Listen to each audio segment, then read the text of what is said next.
창세기 35장 15절 보겠습니다. 그리고 야곱은 하나님이 자기와 말씀한 그곳의 이름을 부르고 있다. 베델. 이거 보세요. 이거 아주 중요하잖아요. 의미들을 다 이게 단어가 우리에게 증가하고 있는 거죠. 의미들을 하나님이 우리에게 전달하는 그 의미를 증가하고 있어요. 이 단어가.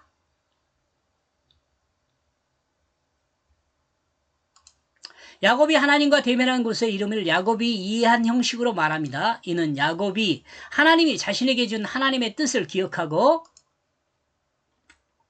계시한 의미를 따르고 있다고 봅니다. 하나님이 계시한 그 의미를 따라서 이렇게 이름을 정하고 부르고 있는 거죠. 여기서 직관이라는 것에 대해서 설명을 하려다가 제가 싹 지웠습니다. 그러나 성경은 아직 야곱의 이름을 이스라엘로 기록하지 않고 있습니다. 그러죠?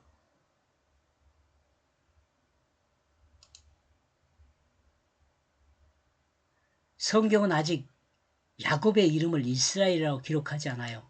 야곱이라고 나오잖아요. 이는 아직 야곱이 이스라엘로 변화되지 않았음을 계시한다고 봅니다. 야곱이 받은 축복은 이것도 여러분 좀 우리가 잘 기억하고 있어야 합니다. 야곱이 받은 축복은 아담으로부터 내려온 축복입니다. 이것을 대해서 설명하는 내용입니다. 창세기 27장 4절에서 언급하고 있는 그 축복은 전통적으로 내려온 그 장자권에 대한 그 축복을 말합니다. 정통적으로 내려온 그 장자권에 대한 축복, 이것을 아담으로부터 내려온 것이라고 말하잖아요.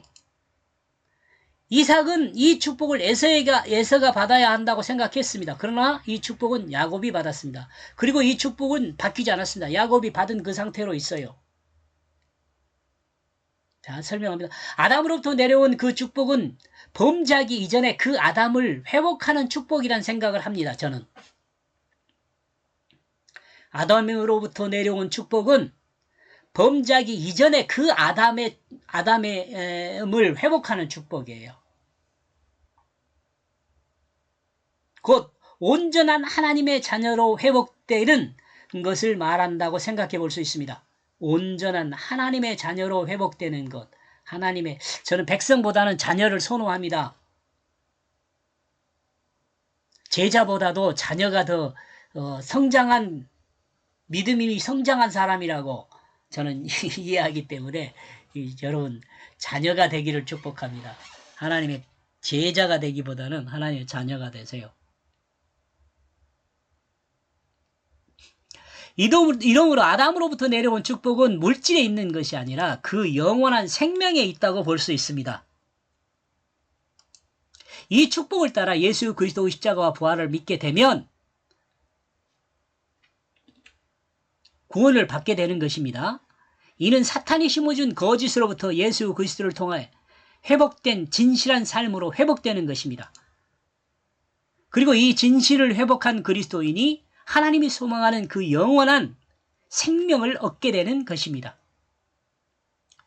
곧 아담의 그 생명을 회복하는 것입니다.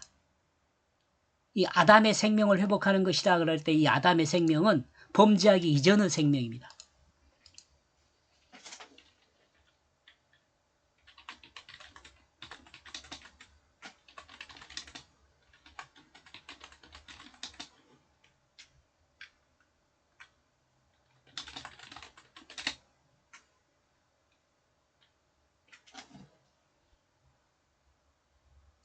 하나님의 사자가 야곱을 만난 곳은 야복입니다. 야복강 나루 그렇게 보죠. 근데 이 야복이란 말이 공허 텅 빈 그런 의미거든요. 근데 이 야복이란 곳을 야곱은 분이엘로 바꿔요. 이름을. 그래서 하나님의 얼굴로 바꾸는 거죠. 텅 빈 곳에 누구를 채웠어요? 하나님의 얼굴을 채운 거죠. 여러분 마음에도 하나님 말씀이 채워지면 이 텅 빈 곳은 어떨 때 텅 빌 수 있어요? 자기 중심을 버렸을 때, 자기 중심이 자기 마음에서 나갔을 때 텅 비죠. 자기 중심으로 꽉 차 있으면 텅 빈 사람이 아니에요.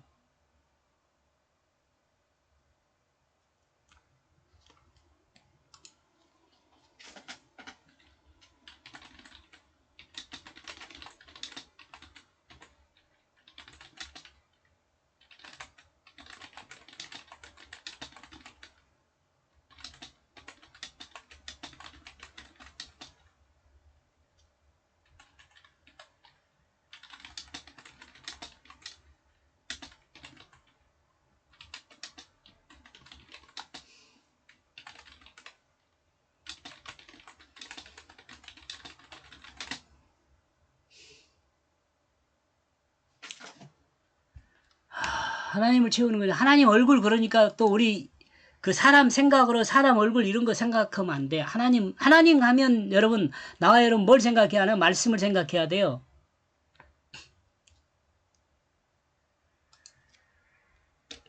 말씀 생각해야 합니다. 하나님 그러면 말씀 생각해야 돼요. 그 말씀 생각하면 성경 통째로 생각하냐? 아니고 말씀 생각하면 진실을 생각해야 돼요. 진실. 우리 텅 빈 마음에 뭘 채우는 거예요? 진실을 채우는 거죠. 자기 중심이 뭐였더니까? 거짓이었으니까.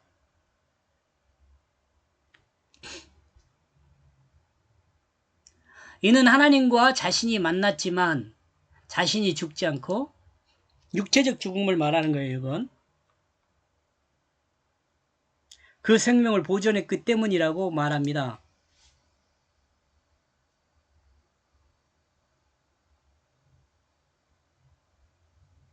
이것도 여러분 좀 생각해보면 좀 해야 하는데, 이는 하나님과 자신이 만났지만 자신이 죽지 않고, 여기서 자신이 죽지 않은 것은 육체예요. 육체.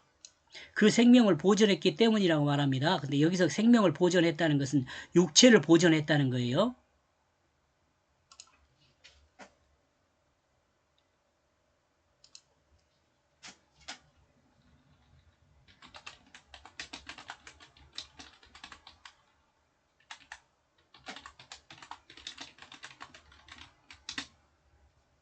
육체를 말해요.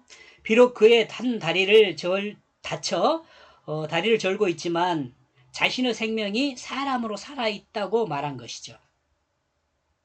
지금 제가 이와 같이 이야기한 것은 자기 중심이 죽은 것하고 지금 관계되어서 지금 설명하고 있기 때문에 그래요. 하나님을 만난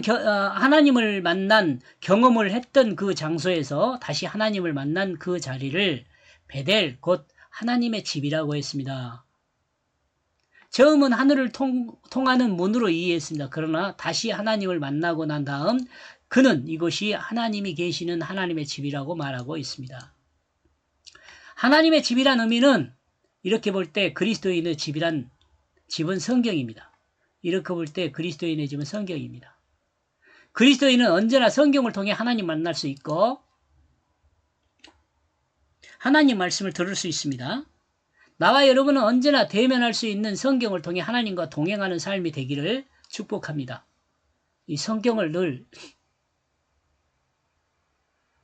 성경을 읽는 것은 뭘로 읽는다 그랬어요? 자신의 삶으로 읽는다 그랬잖아요. 다시 한번.